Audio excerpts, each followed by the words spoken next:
Le continent européen se trouve dans une période de changement et de mutation. À citer sur un plan politique, les questions nouvelles qui nous sont posées et qui se veulent plus que jamais internationales. Les nouveaux problèmes sociaux rencontrés suite au mouvement croissant de réfugiés politiques ou économiques. À citer encore, une certaine perte d'identité due à un choix d'informations diverses toujours plus étoffé. La Suisse n'échappe de loin pas à ces problèmes nouveaux qui secouent nos vieilles traditions. Nous pouvons nous apercevoir que nos idéaux sont bien souvent ébranlés, que cette éthique chrétienne que nous avons vécue durant des siècles d'histoire dans notre petit pays se voit bien souvent contestée.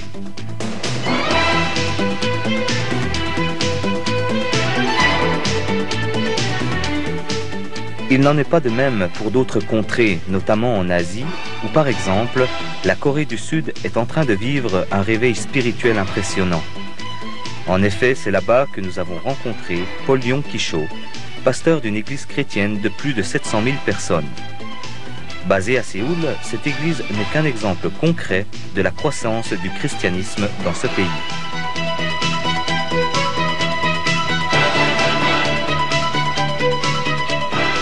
Le fait qu'un nombre toujours plus important de personnes vivent pour la première fois cette rencontre particulière avec leur Créateur implique une mise en place d'infrastructures destinées à aider les chrétiens à poursuivre cette découverte par une progression au travers notamment de séminaires.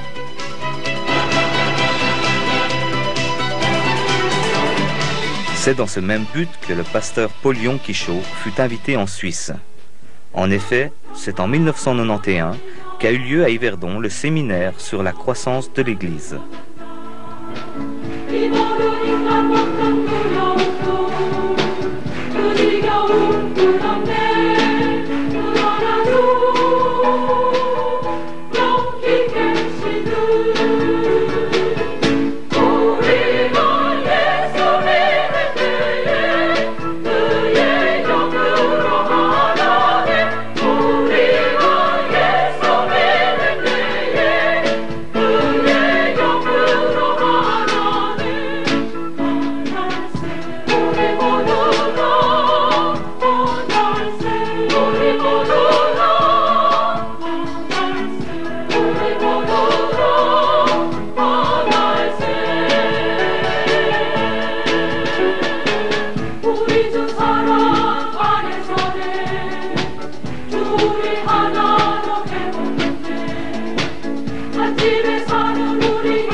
Plusieurs milliers de chrétiens venant de toute la Suisse romande, ainsi que de la France voisine, ont pu participer à ces journées de séminaire. C'est à l'occasion de ce bref passage en Suisse romande que nous avons interviewé le pasteur Cho. Vous êtes connu dans beaucoup de pays du monde comme étant le pasteur de ce qui est la plus grande église chrétienne en Corée du Sud, apparemment. Et ma première question est toute simple. Comment se fait-il que vous soyez devenu ce pasteur alors que vous êtes né dans une famille bouddhiste? À l'âge de 17 ans, j'étais atteint de tuberculose au stade terminal et les médecins m'ont dit qu'il ne me restait plus que 6 mois à vivre. Alors, naturellement, je me suis mis à prier Bouddha désespérément. La science ne pouvait rien faire pour m'aider et rien ne se passait. Finalement, avec désespoir, j'ai commencé à crier vers un Dieu inconnu. Une semaine plus tard, une jeune étudiante d'une école biblique est venue chez moi et elle m'a parlé de Jésus-Christ. Pendant un moment, je résistais à son témoignage. Mais finalement, ses paroles pleines d'amour ont beaucoup touché mon cœur. Un jour, j'ai décidé de donner ma vie au Seigneur Jésus-Christ. Je n'étais jamais allé dans une église, je n'avais jamais assisté à un culte, mais j'ai commencé à lire la Bible en commençant par les 4 évangiles. Cette lecture m'a complètement bouleversé, parce qu'au travers d'elle, j'ai trouvé Jésus, le Fils de Dieu qui aime les pécheurs et sauve, qui aime les malades et guérit, qui aime les possédés et délivre, qui aime les morts et redonne la vie, et qui donne la paix, la vie, la joie à l'être humain. Je voulais être un chrétien, mais j'étais si malade que je ne pouvais pas aller à l'église. Un jour, je me suis agenouillé à côté de mon lit, j'ai ouvert mon cœur et j'ai dit, « Jésus, si tu es vraiment le Fils de Dieu, s'il te plaît, viens dans mon cœur et sauve-moi. » Immédiatement, j'ai vécu une expérience fantastique. J'ai senti une grande paix descendre sur moi. J'étais rempli de la présence de Dieu et Dieu m'a sauvé. Personne ne m'avait dit que Jésus-Christ pouvait guérir, mais je l'avais lu dans ma Bible. Alors j'ai dit à Jésus, « Si tu me touches et me guéris, je travaillerai pour toi toute ma vie. » Jésus a entendu ma prière et il m'a donné cette assurance. Je savais que j'allais être guéri. Pourtant, physiquement, je toussais encore beaucoup. J'avais de la fièvre, mais je savais dans mon âme que j'allais être guéri. 6 mois plus tard, j'étais guéri et j'ai pu me lever. Cela fait maintenant plus de 30 ans que je suis dans le ministère et je n'ai plus de problème avec mes poumons. Je bénéficie maintenant d'une santé fantastique grâce aux bénédictions de Dieu. Comme je l'avais promis à Dieu, je suis allé dans un collège biblique, puis je suis devenu le pasteur de cette église.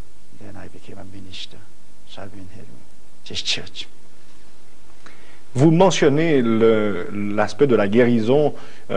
Avez-vous été témoin parmi vos proches, dans votre famille, de miracles particuliers?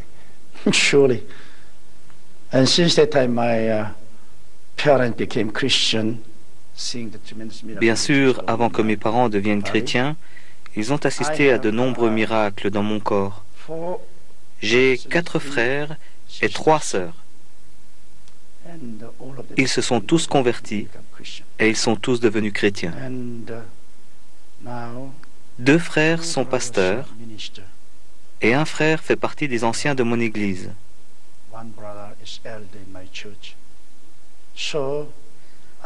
Ainsi, après avoir vu tous ces merveilleux miracles se produire dans ma vie, tous les membres de ma famille sont devenus chrétiens.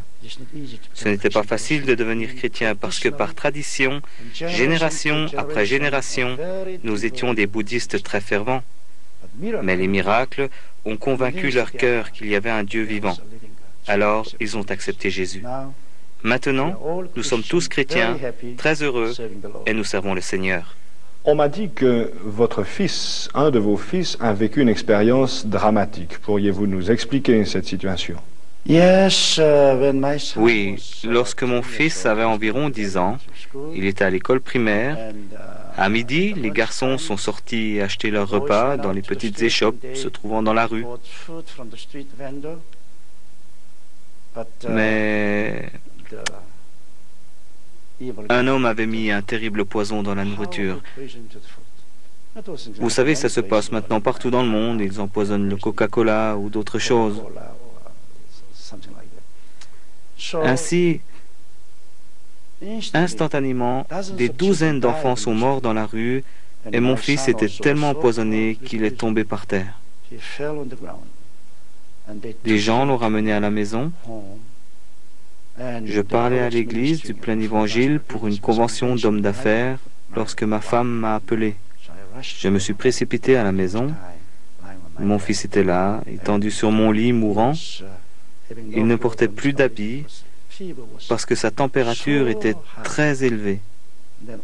Et chaque partie de son corps tremblait comme ça. Son système nerveux était paralysé. Il ne pouvait presque plus parler. Il ne pouvait presque plus voir. Il m'a dit, « Papa, je suis en train de mourir, aide-moi. » Auparavant, de toute ma vie, je n'avais jamais ressenti ce genre d'émotion. Il me semblait que j'allais mourir, que j'allais avoir une crise cardiaque. La pression était tellement forte, je ne pouvais même pas pleurer. Mais parce que je connaissais les promesses de la Bible dans le chapitre 16 de l'évangile de Marc, j'ai pu épuiser le courage nécessaire. J'ai réalisé que dans les situations désespérées, la parole de Dieu est une source merveilleuse de réconfort et de courage. Si je n'avais pas eu la parole de Dieu, je n'aurais pas pu tenir. Mais la Bible dit, même si tu bois un breuvage mortel, il ne te fera pas de mal. Alors je me suis accroché à ces paroles et j'ai prié. C'était vraiment une bataille contre la mort.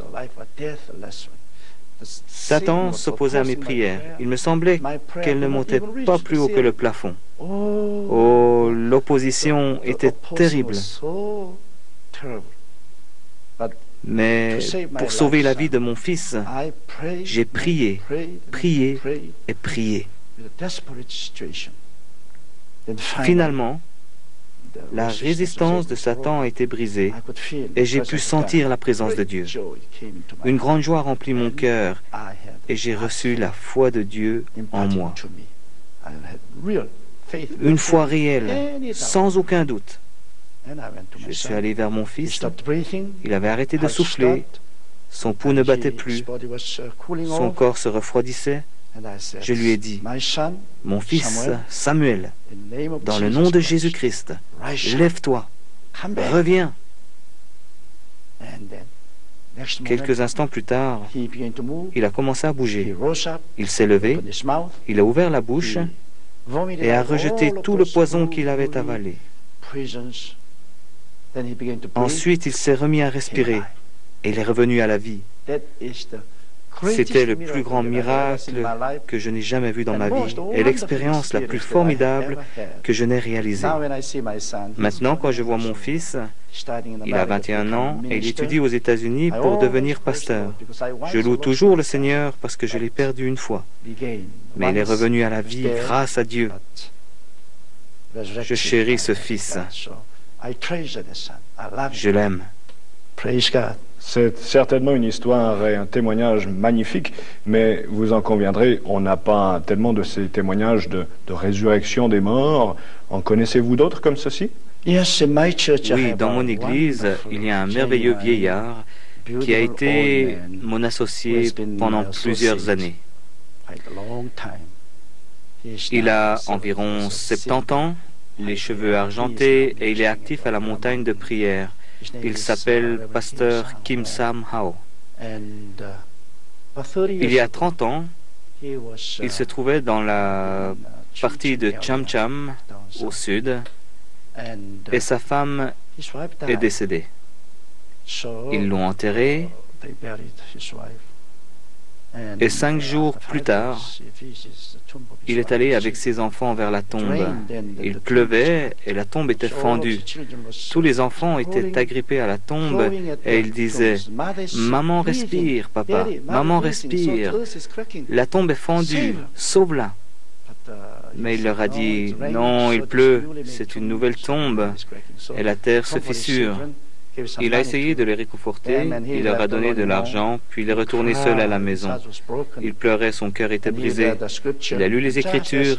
Alors qu'il chantait, il y a eu soudain une forte crise cardiaque et il est mort. J'ai organisé les funérailles et on a établi un certificat de décès.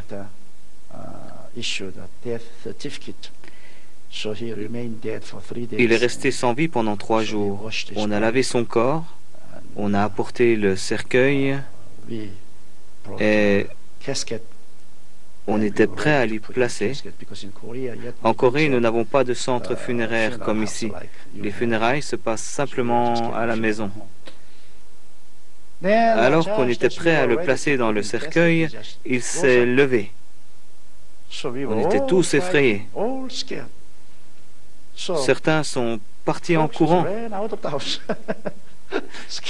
Ils étaient morts de peur. Mais il nous a invités à revenir vers lui. Ensuite, il m'a raconté cette histoire. Dès qu'il est tombé par terre, à cause de cette forte crise cardiaque, 2 étoiles sont descendues du ciel. Et lorsqu'elles se sont approchées, ce n'étaient pas des étoiles, mais c'était des anges. 2 anges. Ils lui ont dit, viens. Alors qu'il montait, il a vu un autre Kim Sam Hao couché sur son lit. He saw his body there, Il a vu son corps couché. but he was leaving the body and going. Mais lui quittait son corps et partait vers le And he ciel. said that he turned back and he Lorsqu'il saw s'est retourné, the il a vu la like a terre small devenir comme une yellow petite orange. orange jaune. Then suddenly he came to a Soudain, il est arrivé dans un vast vaste univers, with tremendous environné light, d'une lumière great extraordinaire, d'une full of grande angels beauté. flying Il y avait all plein over. d'anges qui volaient partout. Then he came to Il est the arrivé door ensuite of vers la New porte de la Jerusalem. Nouvelle Jérusalem. Then, Là, he il a vu saw un grand livre big computerized books, où les pages tournaient toutes including all seules kinds of- jusqu'à son nom. and to his name. So angel began to L'ange a look at commencé à regarder his l'histoire de life sa vie, history. And Il he s'est said senti he felt tellement so honteux, ashamed of car reading it, lorsqu'il because avait when he was 18 ans, 18 years old, sous l'occupation japonaise, while we were under Japanese occupation, he went to il one est allé à la of maison d'un Japanese Japonais et lui a home volé and ses stole the chaussures. shoes. At that time, we did À not cette have époque, shoes, on n'avait you pas know. de chaussures, And even et that même was ça, written c'était écrit in dans that ce place, his livre. personal history. And he Il se felt sentait very très much mal à ashamed. l'aise. Then, on Mais à la the date de date sa of his conversion, conversion, il a he vu saw la the sign of signature Jesus de Christ. Jésus-Christ. I paid all the J'ai debt of payé this man. toute la dette de cet homme. So he is Il est debt-free. délivré de sa dette. He is Il est forgiven. pardonné. He is Il est righteous. justifié. So angel says, "Oh, Jesus L'ange paid lui a all alors of your dit, sin. oh, il a payé You pour are tes sin-free. péchés. Tu es Debt-free. délivré du péché, You are welcome de la mort. Bienvenue dans la to Nouvelle Jerusalem." So the Jérusalem. door was open. La porte s'est ouverte And then et Jesus Jésus lui a tendu reached les out his bras hand and said, en disant, "Welcome, my son." bienvenue mon fils. And both De chaque sides côté there se was tenaient des anges et les angels rachetés. and the perfect peoples. All Tous say, disaient, Hallelujah, Alléluia, praise God. gloire à Dieu. So he Il a went rencontré there ensuite and he Étienne. met Stephen. So Stephen Étienne lui a said, dit, welcome. oh, bienvenue. So he says, Oh, frère brother Étienne, Stephen, you vous were avez été stoned to death. lapidé. Weren't you suffering Vous n'avez very pas much? trop souffert? So, no, Il a répondu, I saw non, the je Lord voyais la Jesus. gloire de I was Jésus. so blessed J'étais with tellement Jesus béni par that I Jésus did not know que je that ne I voyais was pas dying que j'étais by lapidé. being stoned. Then he Kim a walked marché on plus and loin there et il y avait un stream fleuve qui flowing coulait du from the trône throne. Beautiful avec de l'eau crystal magnifique, comme du water. And cristal. through the À côté du fleuve, side of the river, il y avait there plusieurs were arbres many avec trees des and superbes beautiful fruits. fruits were there. Des Angels anges et des and chérubins were étaient sitting assis sous under les arbres, a tree on sur the des bench, bancs, and they were et ils talking conversaient. each other.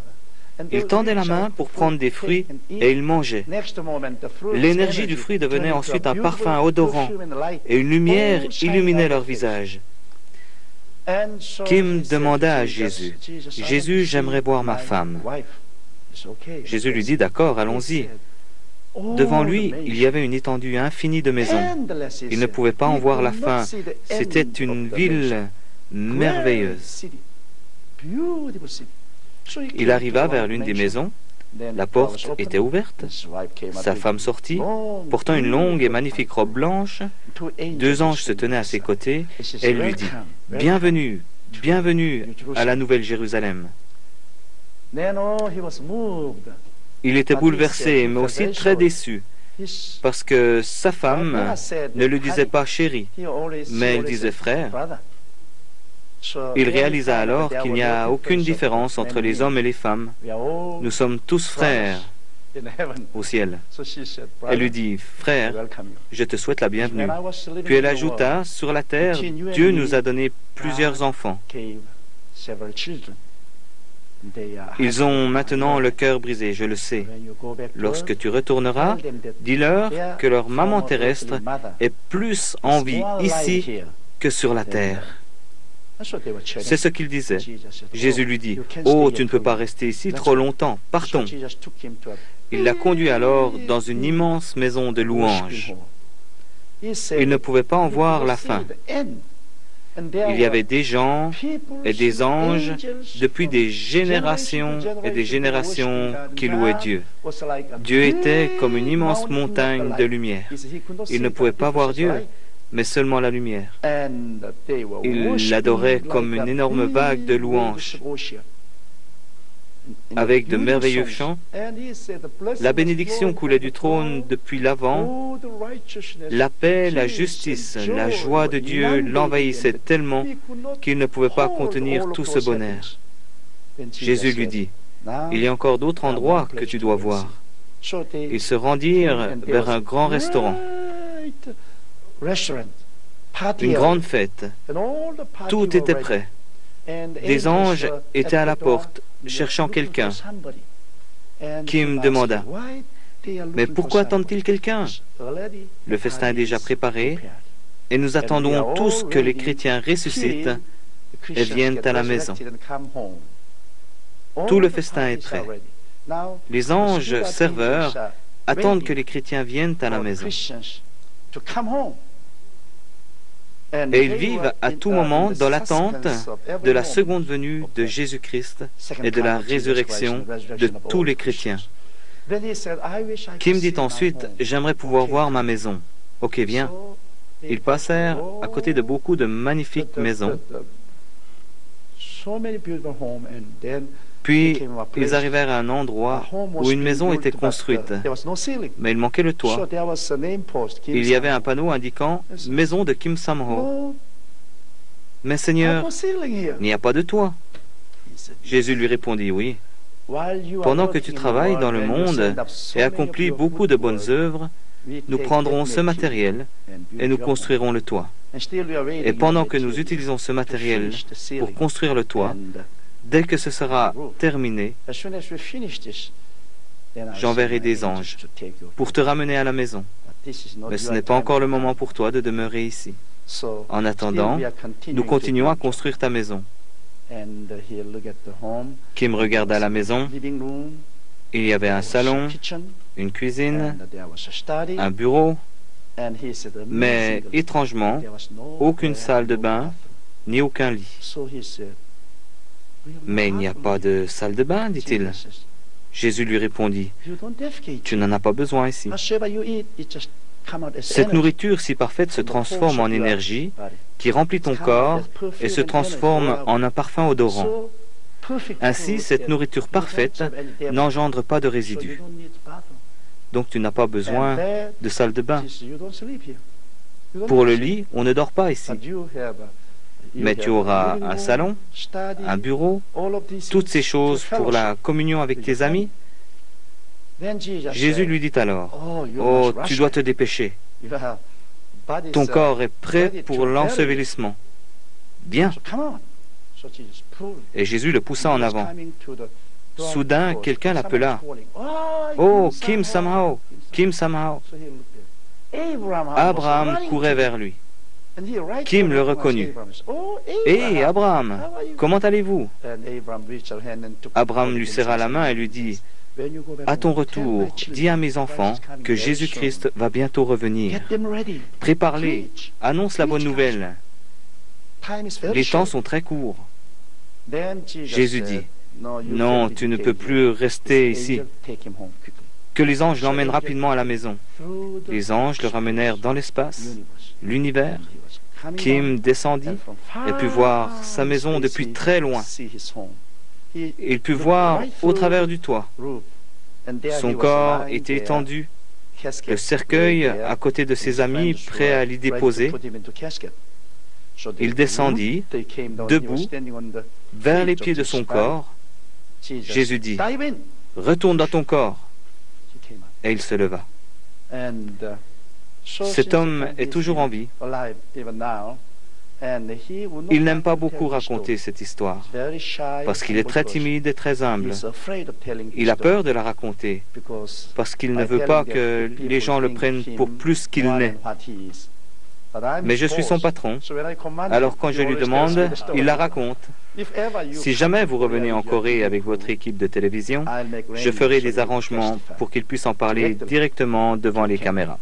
Pasteur Cho, nous avons un petit problème quand même ici, parce qu'en Occident et dans le monde, l'esprit de l'homme est très rationnel, on cherche à calculer toutes choses, et vous nous racontez une très belle histoire, mais des gens aussi écrivent des livres, disent que à travers d'expériences dramatiques ou de maladies extrêmes, peut-être de mort, ils ont vu dans un certain au-delà une certaine lumière. Est-ce que toutes ces histoires sont dignes de foi? Ou bien on a affaire vraiment au fruit de l'imagination de l'homme? Eh bien, je ne sais pas. Certains le sont, d'autres sont douteux. Moi-même, je ne suis pas dans la position pour avancer des critiques. Concernant l'histoire de Kim Sam-ho, j'en suis sûr parce que je suis celui qui a organisé les funérailles. Il est dans le ministère depuis 20 ans et c'est un homme honnête, authentique. Que puis-je dire? How can I say? He was dead in front of me. Il était mort pendant 3 jours et il est revenu à la vie. And everybody Tout le monde était certain de sa mort. Le médecin est venu et a montré le certificat de décès. En Corée, si on n'a pas de certificat de décès, on ne peut pas enterrer les morts. Et il est ressuscité. Cela, je ne peux pas le nier. Si je suis rationnel ou irrationnel, je ne peux pas le nier. Il était mort, il est revenu à la vie. Il est vivant maintenant, et je ne peux que croire, car son histoire ressemble tellement à celle qui se trouve dans la Bible. Justement, la Bible, on y vient. Les gens disent souvent et volontiers que c'est un livre révolu, désuet, écrit il y a plus de 2000 ans et qui n'a plus rien à nous offrir. Croyez-vous vraiment qu'il soit inspiré par Dieu? La Bible dit que l'homme qui appartient à la chair ne croira jamais dans la Bible et que la Bible leur semble insensée. Pourtant, la Bible dit que les hommes peuvent être sauvés par Jésus-Christ, que Jésus-Christ est notre sagesse, notre puissance et qu'il accomplit des miracles. Lorsque vous avez un esprit qui n'est pas né de nouveau, vous ne pouvez jamais accepter la Bible. Je n'ai jamais accepté la Bible lorsque j'étais un incroyant. Je me moquais de la Bible. Dans le bouddhisme, c'est très logique, philosophique. Mais quand j'entendais les histoires de la Bible, je croyais entendre des contes de fées. Mais lorsque je me suis trouvé proche de la mort, le rationalisme ne m'a pas aidé. J'avais besoin d'un miracle et c'est dans la Bible que je l'ai trouvé. Lorsque vous êtes dans une terrible situation, hors d'atteinte de toute aide humaine, alors vous avez besoin d'un miracle. La Bible m'a montré que c'était réel et j'ai reçu une nouvelle santé.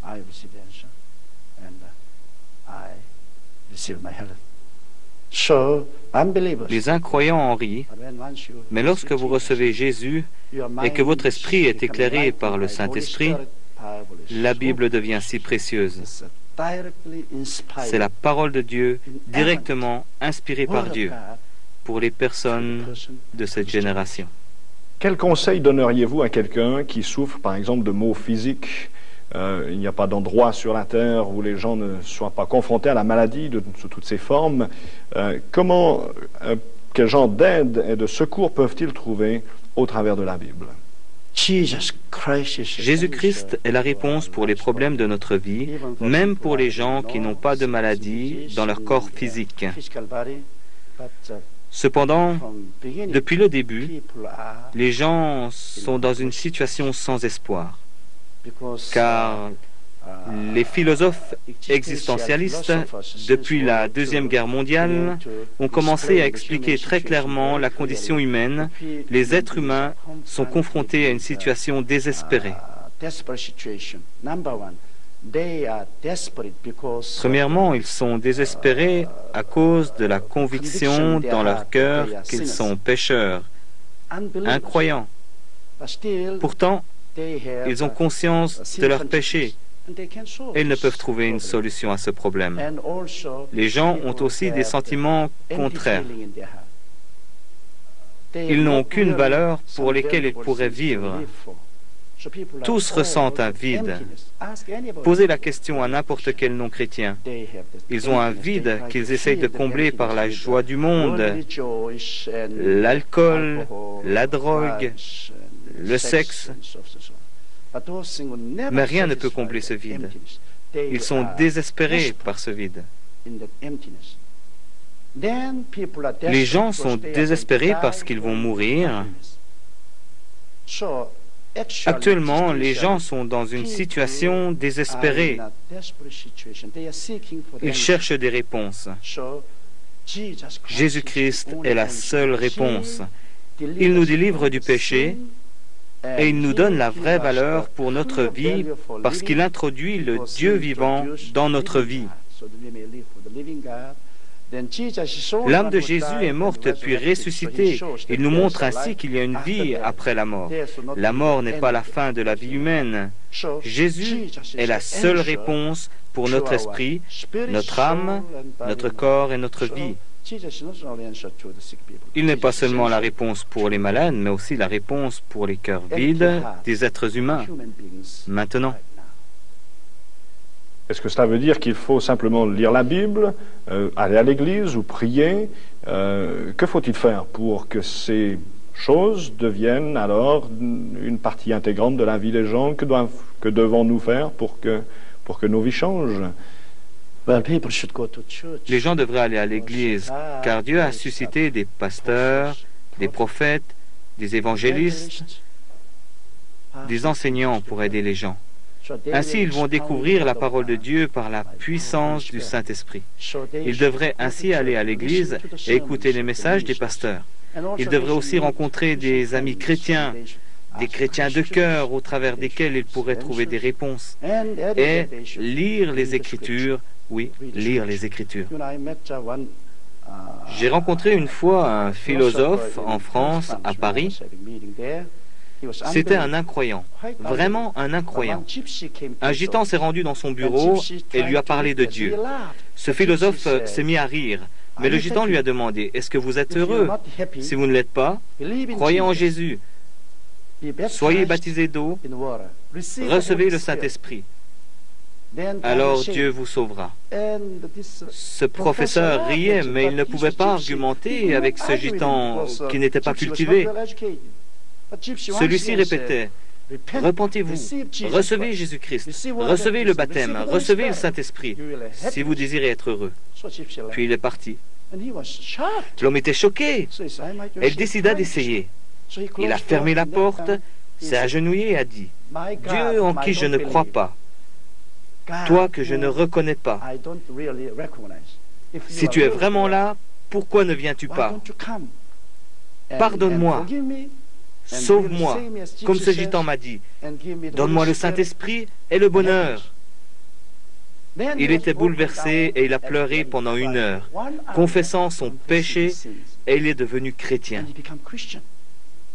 Il est venu à ma conférence à Paris et il a donné son témoignage. Il a dit que les gens logiques croiront difficilement en Jésus-Christ car ils veulent quelqu'un d'expérimenté. Mais ce gitan est venu totalement inexpérimenté et a partagé simplement son témoignage et son expérience. C'était plus convaincant pour lui que tout ce qu'on pouvait lui expliquer avec la logique d'un érudit. Justement, aujourd'hui, les gens dans le monde entier, mais en Occident particulièrement, sont à la recherche de nouvelles valeurs, d'une nouvelle spiritualité. Vous n'êtes pas sans savoir que l'Orient a eu ces dernières années, dernières décennies, une grande influence dans la façon de penser, la philosophie occidentale. Et vous autres, vous-même, Pasteur Cho, venez en Occident pour annoncer ou rappeler le message de l'Évangile. Vous connaissez également ces tendances du Nouvel Âge, et même certains prétendent que vous promouvez certaines idées du Nouvel Âge. Qu'avez-vous à dire à ce sujet?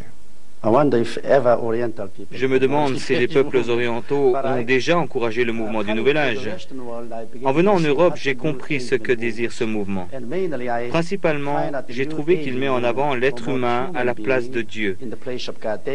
Il pense que l'être humain peut devenir Dieu en développant son subconscient. Bien sûr, ils ont d'autres moyens pour promouvoir leur philosophie, mais ils pensent que vous êtes Dieu, que Dieu est en vous. En fait, ils s'identifient à Dieu. Par la visualisation, ils essayent d'atteindre certains buts. Le mouvement du Nouvel Âge est entièrement différent des enseignements de la parole de Dieu. Car nous, les chrétiens, nous croyons que le puissant Créateur, le Père, le Fils, le Saint-Esprit, est un seul Dieu, et que ce Dieu a créé le ciel et la terre. Son Fils Jésus-Christ est venu et nous a sauvés de nos péchés et de la mort par son sang. Ainsi, nous recevons Jésus et nous avons le Saint-Esprit qui demeure en nous. Nous ne devenons jamais Dieu, nous ne pouvons pas nous identifier à lui. Non, l'être humain est pécheur et il est destiné à mourir, mais il est sauvé par le sang de Jésus-Christ. Ce mouvement du Nouvel Âge essaye d'imiter les principes de la foi dans la Bible. Dieu a demandé à Abraham de regarder les étoiles et de les compter. Dieu lui a permis d'avoir des visions et des rêves au sujet de sa descendance. Et à cause de son âge avancé, Abraham n'arrivait pas à croire qu'il aurait des enfants. Mais Dieu l'a appelé au milieu de la nuit et lui a demandé de regarder le ciel, de compter les étoiles et de voir ses enfants dans sa vision. Pour Jacob aussi, Dieu l'a aidé à acquérir beaucoup de chèvres et de vaches. Il lui a dit de prendre des branches d'amandier, de les peler en faisant des bandes blanches et de les placer devant les abreuvoirs du bétail. Lorsque les bêtes venaient boire et étaient en chaleur, les petits qu'elles faisaient étaient tachetés. C'est fou pour l'homme rationnel. Mais Jacob l'a fait. Dieu a agi et Jacob a pu rassembler beaucoup de bêtes tachetées. Au travers de la vision, Dieu a demandé à Jacob de croire et grâce à sa foi, Dieu a pu accomplir un miracle. Ainsi, dans la Bible, il y a beaucoup d'histoires nous racontant comment Dieu a donné des visions à son peuple et par ces visions, Dieu produit la foi et accomplit des miracles. Dans Actes, la Bible dit que pendant les derniers temps, Dieu déversera son esprit sur toute chair et que les jeunes auront des visions et que tous auront des rêves. C'est la façon normale dans la Bible. Mais le mouvement du Nouvel Âge essaie de l'imiter. Par la visualisation, quelqu'un peut devenir créatif. Mais c'est un mensonge terrible, parce que l'être humain ne peut rien créer. Dieu seul est le créateur.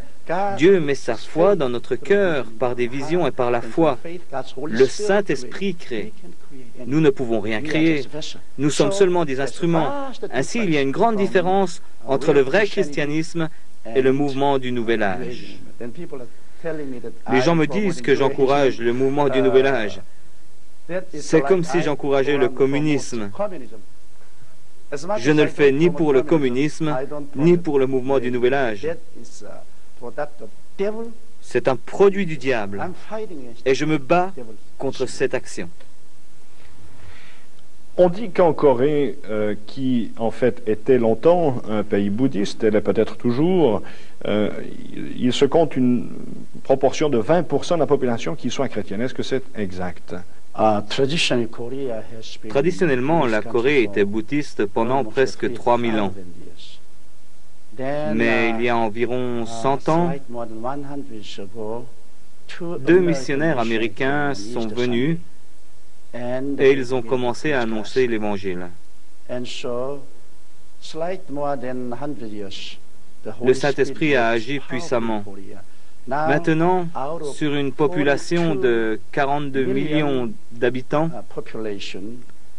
nous avons environ 14 millions de chrétiens protestants. En Corée, lorsqu'on dit chrétien, cela signifie de vrais chrétiens nés de nouveau qui vont au culte le dimanche, parce que pour devenir chrétien en Corée, les gens doivent lutter. Dès qu'ils reçoivent Jésus, ils sont rejetés de leur famille, soit ils gagnent leur famille, soit leur famille les écrase. Contrairement aux Européens, ce n'est pas facile de prendre une décision pour Jésus. En Corée, lorsqu'ils veulent prendre une décision pour Jésus, ils doivent penser à la terrible opposition qu'ils vont rencontrer de leur famille. Traditionnellement, les Coréens sont bouddhistes et confucialistes. Les Coréens confucialistes doivent s'incliner devant l'autel de leurs ancêtres, et s'ils ne le font pas, c'est la chose la plus grave qui puisse arriver.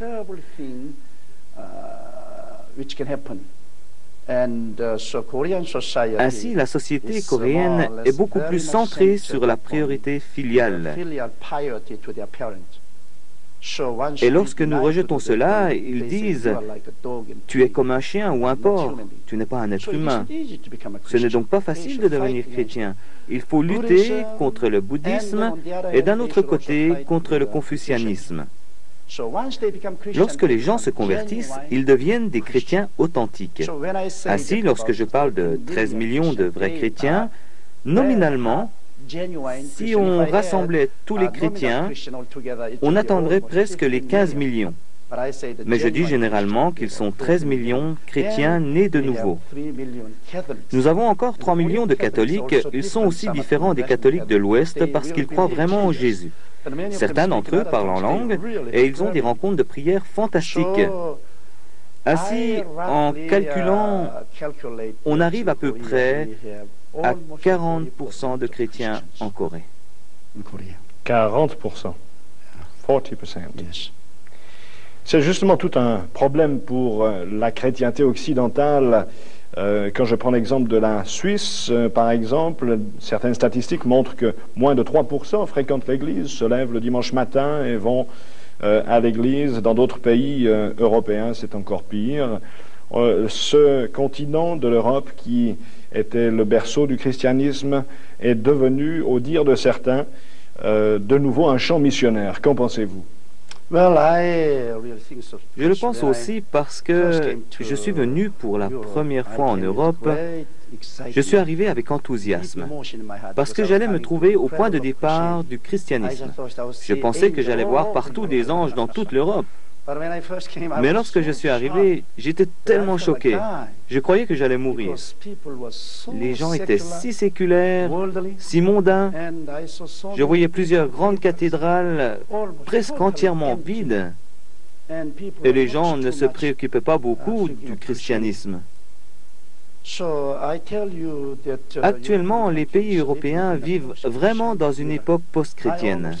Il me semble presque que lorsque je viens en Europe, je viens voir le cimetière du christianisme. Mais lorsque vous allez en Corée,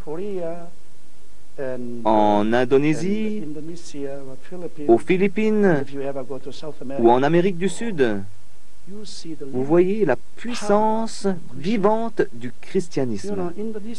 L'Indonésie est traditionnellement un pays musulman, mais ils sont 15 millions de chrétiens là-bas, et le christianisme est vraiment vivant, vital et puissant. Je pense que les pays européens ont été le départ du christianisme, mais ils se sont lassés du christianisme.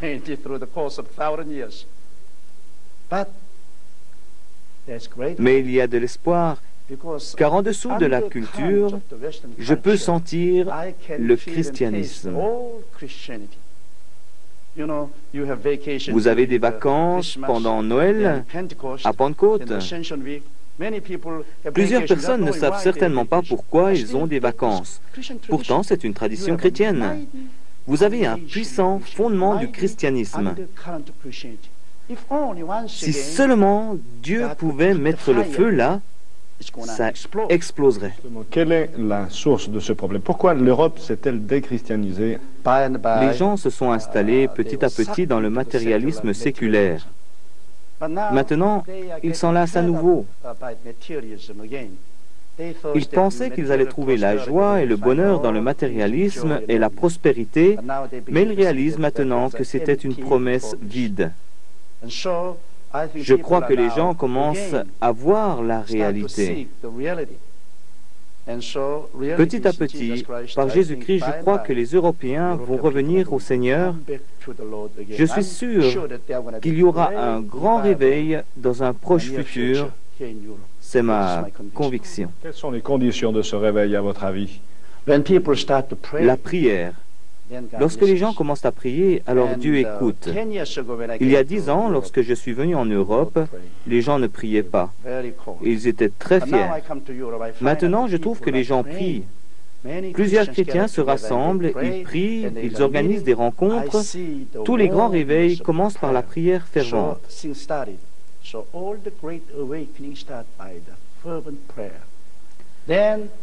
Le grand réveil vient ensuite par la présence du Saint-Esprit. Lorsque les gens réalisent la présence et la nécessité du Saint-Esprit, lorsqu'ils le voient agir, alors le grand réveil se produit. Je crois que ces deux facteurs essentiels préparent le chemin du réveil. Vous mentionnez la prière, mais dans l'esprit des gens, souvent prier, c'est dire des mots, c'est s'adresser à une présence absente, c'est faire des prières avec un chapelet. La prière, c'est un mot un peu galvaudé. Expliquez-nous un petit peu mieux comment nous devrions prier. Il y a plusieurs aspects de la prière. Vous pouvez prier librement, vous agenouillant et en parlant à Dieu. Cet aspect de la prière amène facilement à la confusion.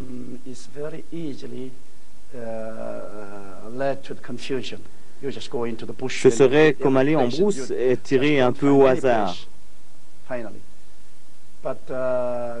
Dieu nous a donné une merveilleuse forme de prière dans la Bible lorsqu'il a enseigné à ses disciples la prière Notre Père.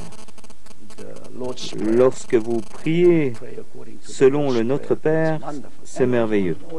Dans l'Ancien Testament également, Israël était invité à louer et à adorer Dieu dans le tabernacle. Ainsi, selon les symboles du tabernacle, vous pouvez prier merveilleusement. Je ne peux pas expliquer toutes ces choses dans ce programme de télévision, mais j'ai écrit un livre sur Prier ensemble avec Jésus. Maintenant, je suis en train d'écrire un livre parlant de la prière selon le tabernacle. Je pense que cela pourra vous aider. Les chrétiens de votre Église ont cette réputation de prier beaucoup. Vous avez, je crois, un endroit que vous appelez une montagne de prière. Vous-même, vous priez beaucoup, est-ce exact? Oui, c'est juste. Au début de mon ministère, en 1958, je priais 5 heures par jour. Maintenant, je prie 3 heures par jour. Je prie 1 heure le matin, 1 heure à midi, 1 heure avant de me coucher. Je prie d'après le modèle du tabernacle et jamais je ne m'en lasse ou m'ennuie. Je commence et je finis de prier efficacement et puissamment. J'encourage beaucoup les chrétiens au sujet de la prière. Je leur demande de prier plus d'1 heure par jour. En tant que chrétiens, ils doivent prier plus d'1 heure par jour pour surmonter toutes les tentations qui se présentent à eux. Ainsi, nous prions beaucoup. Nous avons des rencontres de prière tout le matin, toute la nuit, de vendredi et également à la montagne de prière. Nous avons beaucoup de montagnes de prière dans toute la Corée. Les gens prennent du temps, ils jeûnent et ils prient pendant 3 à 40 jours. En Occident, pensez-vous que c'est possible de prendre du temps comme ça pour prier dans un monde stressant, super activiste? Il y a quand même un problème de temps qui se pose pour l'homme d'aujourd'hui. Peut-être qu'en Orient, vous êtes moins occupé ou plus contemplatif qu'ici. Quelle est la solution pour l'homme occidental? C'est une excuse. Les Coréens mangent du riz, les Européens mangent du pain, mais nous avons tous du sang rouge. Nous sommes tous des êtres humains. Si nous voyons la nécessité, alors nous allons le faire. En Orient, nous voyons la nécessité de la prière. En Europe, vous ne le voyez pas vraiment. Lorsque vous la verrez, vous ferez même mieux que nous parce que vous êtes des chercheurs et vous trouvez. Vous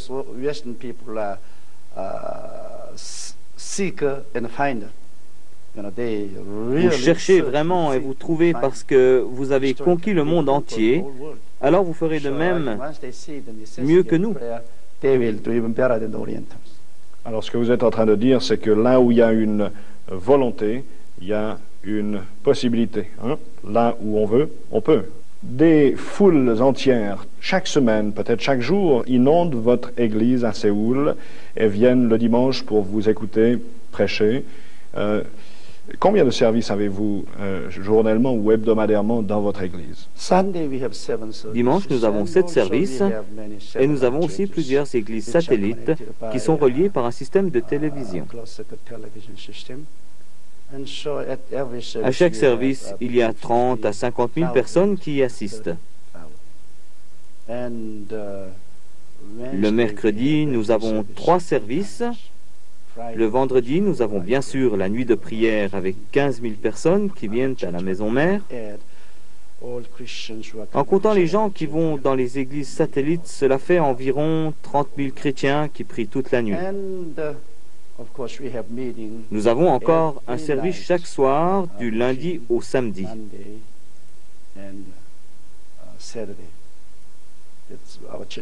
L'église est ouverte et des milliers de personnes viennent prier. On a entendu parler de groupes de maisons ou de cellules dans votre église. Expliquez-nous de quoi il s'agit et comment cela a commencé. Quand vous allez dans une église, en tant que membre de l'église, vous êtes juste une personne inconnue parmi la foule et les gens ne sont pas satisfaits. Ils ont chacun une personnalité et ils désirent être touchés personnellement, aimer et être en communion avec les autres. Dans une grande église, c'est problématique parce que vous ne pouvez jamais être touché personnellement. Beaucoup de personnes ont de grands besoins dans leur vie personnelle et l'Église ne peut les connaître. Pourtant, les gens veulent appartenir à quelque chose de grand qui les enthousiasme. Dans une grande église, il existe toutes sortes de départements pour satisfaire les besoins des gens. Par exemple, dans mon église, il y a un département pour les célibataires où les jeunes gens se rencontrent et s'épousent. Nous avons encore un département pour les enterrements, un médical, un pour les hommes de loi. Nous avons tous les départements possibles car lorsque ces gens viennent à l'église, leur besoin est comblé. Ça, ce sont les avantages d'une grande église. Mais les gens désirent être touchés personnellement. Alors, nous avons organisé le système des cellules de maison. Celles-ci consistent de 5 à 10 familles d'un quartier qui se rencontrent une fois par semaine d'une maison à l'autre. Ils lisent la parole de Dieu, ils enseignent, ils encouragent, ils fraternisent, et lorsque quelqu'un a besoin d'aide, ils se mobilisent pour l'aider. Ce petit mouvement est fantastique car là, les gens vous connaissent. Ils prient les uns pour les autres, pour les familles, et ils partagent ensemble une communion et une culture chrétienne.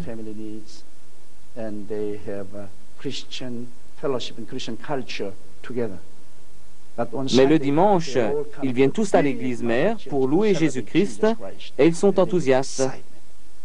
Lorsqu'ils ont un besoin particulier, ils peuvent aller vers les départements et ils obtiennent de l'aide de l'église mère. Notre église est la plus grande église dans le monde, mais aussi la plus petite église dans le monde.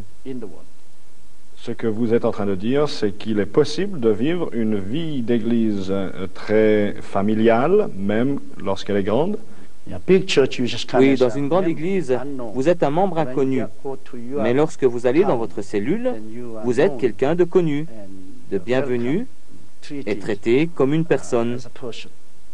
Pasteur Joe, comme lorsque vous êtes invité à prêcher, à parler, par exemple dans cette conférence à Yverdon, des gens peuvent avoir l'impression que vous êtes peut-être devenu une sorte de vedette de l'Évangile. Est-ce que c'est pour ceci que les gens viennent vous écouter?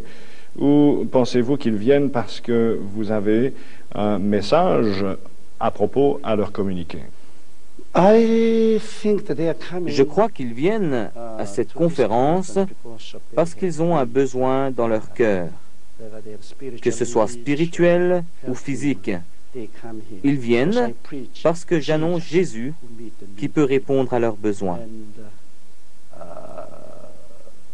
Mes rencontres d'évangélisation sont connues dans le monde car je présente Jésus, le Fils de Dieu, qui rencontre chaque besoin de l'être humain.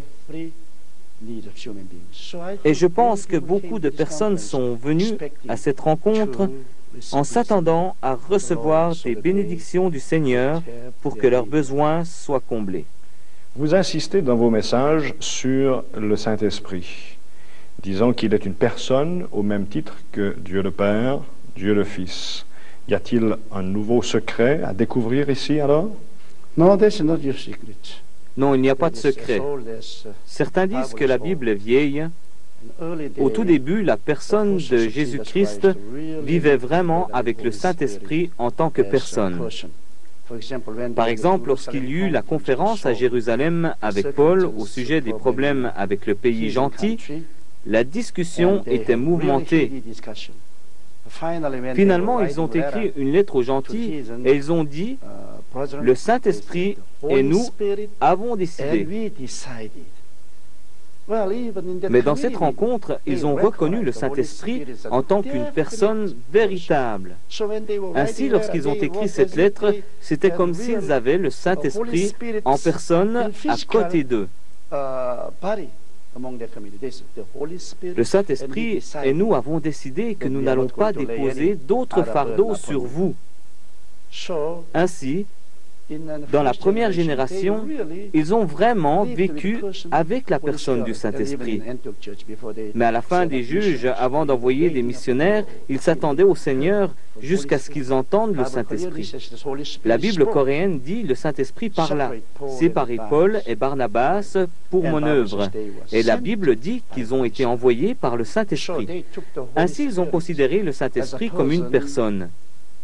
Mais petit à petit, alors que le temps passait, les gens ont commencé à oublier le Saint-Esprit. Ils l'ont pris comme un mot théologique. Ils l'ont attristé. Bien entendu, le Saint-Esprit ne pouvait pas travailler et leur foi s'est refroidie et les églises se sont vidées.